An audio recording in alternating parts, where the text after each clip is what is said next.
Peace for Ukraine or Urain. Be vegan, make peace, do good deeds. Heaven Godspeed.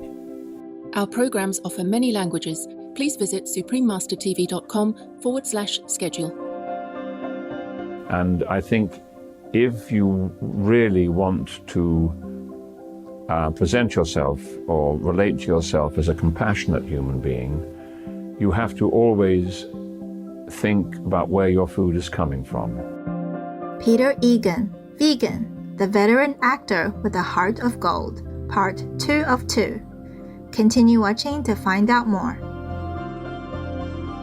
Vegan, 'cause we can no longer be shameless.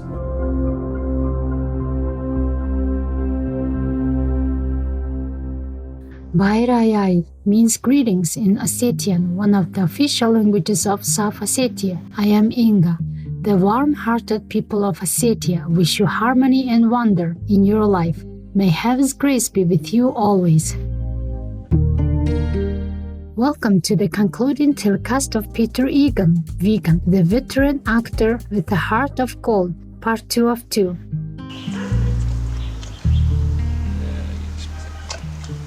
Peter Egan, Vegan, has been gracing our screens and stages since 1967, starring in a wide genre of movies and sitcoms such as Chariots of Fire, Gobble, and Bean, the movie.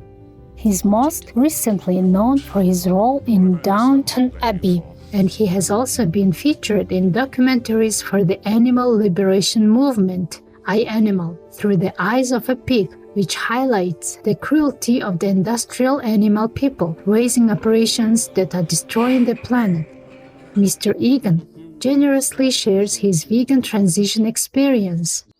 We begin our show with Mr. Egan sharing his thoughts on why animal people welfare is so important.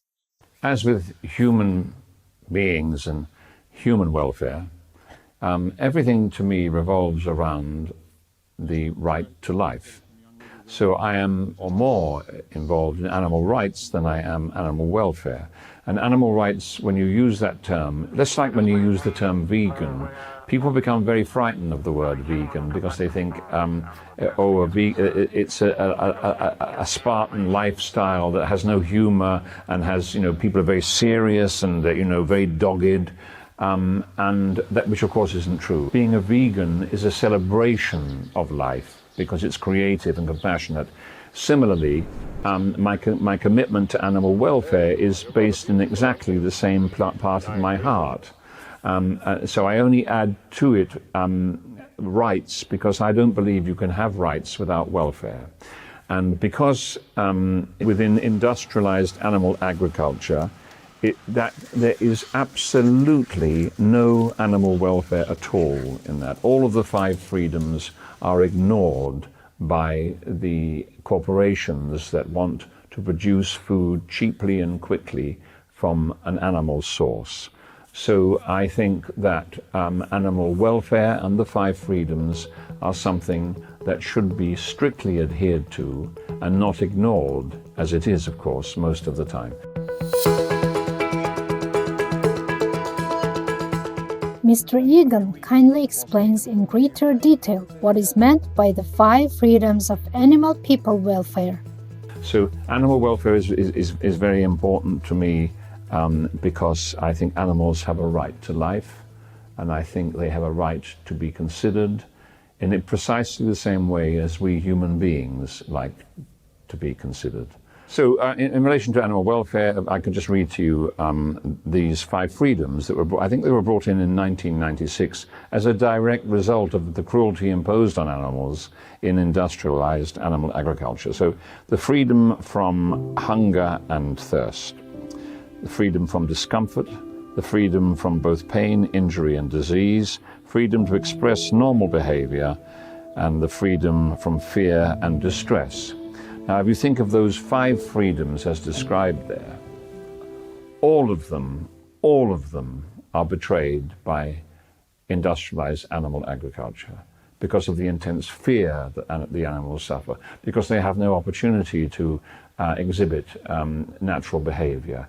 The only thing they do get is in a very, very restricted way, they do get food and water. But the food they are given, I mean, the fact that, as we know, that if we stopped industrialized animal agriculture, because 80% of the land mass goes into feeding animals, and we have 30% of the world starving. So we can feed all the animals, but we can't feed all the people. So all of the 5 freedoms are abused by corporations who produce animal product for humans to eat. So for all those reasons, I am deeply committed to animal welfare and animal rights because I see them abused daily in front of my eyes. Non-vegan leaders, the direct or indirect murders of countless beings, and they will all go to hell. There's no way they can escape. Resplendent viewers, let's take a moment to surf the internet for local rescue centers to find our perfect animal person companion. Please stay tuned to Supreme Master Television.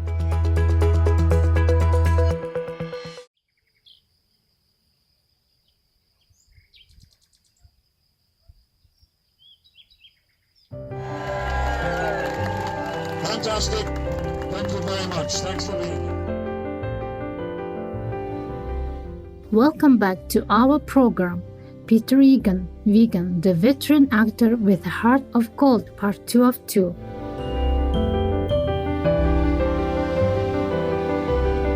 Mr. Egan has rescued many of our canine person companions, at one stage even having 8 living together in his humble home, saying they also taught both of us how to live in the moment, referring to his loving late wife Myra. Mr. Egan shares his thoughts on raising his companion animal folk on a vegan diet. Another, I think, great advantage in terms of diet is the diet that I share with my dogs. I have 4 dogs at the moment, and they are all experiencing a plant-based diet, which they all like very much, and I feed them various pulses and sweet potatoes, carrots, green beans, peas, broccoli, which they all love. I cook for them every day, and I make a kind of mixture of all those things and wholemeal rice. And you need to research, of course, the kind of vegetables and greens that are suitable for dogs, and a lot of them are, but it's very easy to follow it online. And my dogs lap it up. They all absolutely love it. Their stomachs are better, and as indeed is their flatulence. So yes, I find that a vegan diet, so long as you do it carefully and you get it well balanced, dogs love it. They don't need to eat bones and meat. My dogs are all very happy.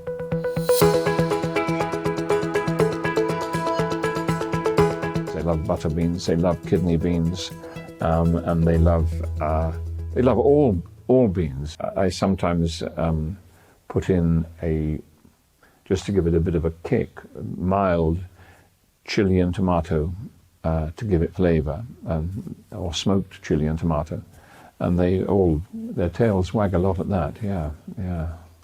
Also, I mean, what my dogs do, they not only lick the bowl clean, they pick the bowl up by the edge in their mouths, and they come back to me with the empty bowl.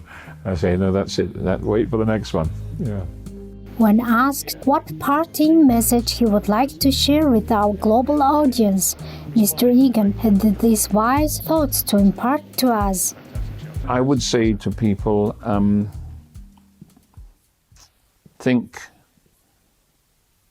think about what you're doing to yourself and what you're doing to the planet. Think about what you want to leave your children and your grandchildren. People must take climate change seriously. People must take seriously what they, in terms of their habits and the fact that they want to eat animals travel more than one needs to. Our daily uses of energy all have to be checked and considered and not taken for granted.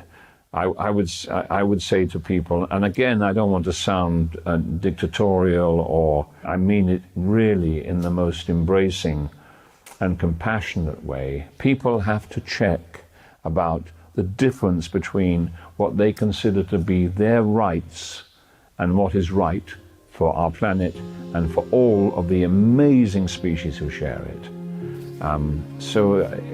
Again, I would say to people, take life seriously.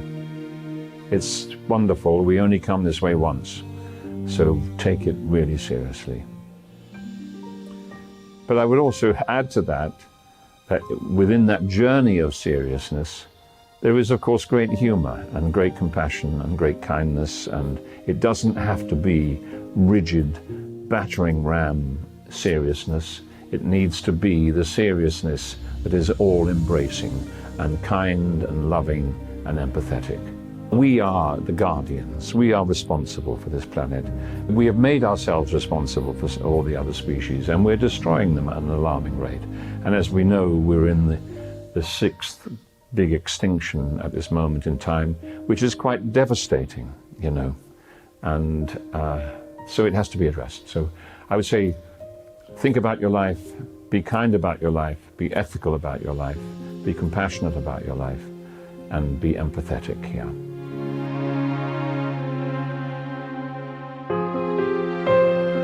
We sincerely thank you, Peter Egan, for your thought-provoking message of compassion and support for our innocent animal friends who suffer daily.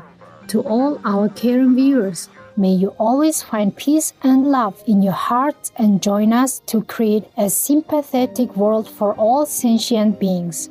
I believe it is foolish that the European Union's main priority is 100% subsidy of farming, especially meat products. The fact that the EU subsidizes mass production of meat and poultry is really the main obstacle from the ethics point of view. Not only that, but also from the point of view of nutrition. We are frequently reminded by nature, i.e. mad cow disease, swine fever, bird flu. It is obvious that something is not as it should be. Something is disturbing nature's balance, and that should be a warning to us all. His Excellency Dr. Janez Drnovšek, PhD, vegan. Merciful viewers, thank you for your company for today's program. Coming up next is Heaven's Revelations about Future World Events, Part 4 of 5, on Between Master and Disciples, right after Noteworthy News. With the grace of God, may we strive to improve our ways with a vegan lifestyle, to give every being on our planet a chance to fulfill their purpose and make our existence a heavenly experience. Russia, leave Ukraine or you reign now. Peace be with you too. Be vegan, make peace, do good deeds, hell not reach. Our programs offer many languages. Please visit suprememastertv.com/schedule and suprememastertv.com/VE. Nos programmes offrent plusieurs langues. Veuillez visiter suprememastertv.com/schedule et suprememastertv.com/VE. Nuestros programas ofrecen varios idiomas. Visiten suprememastertv.com/schedule y suprememastertv.com/VE。我们的节目提供多种语言，请看 suprememastertv.com/schedule 和 suprememastertv.com/VE。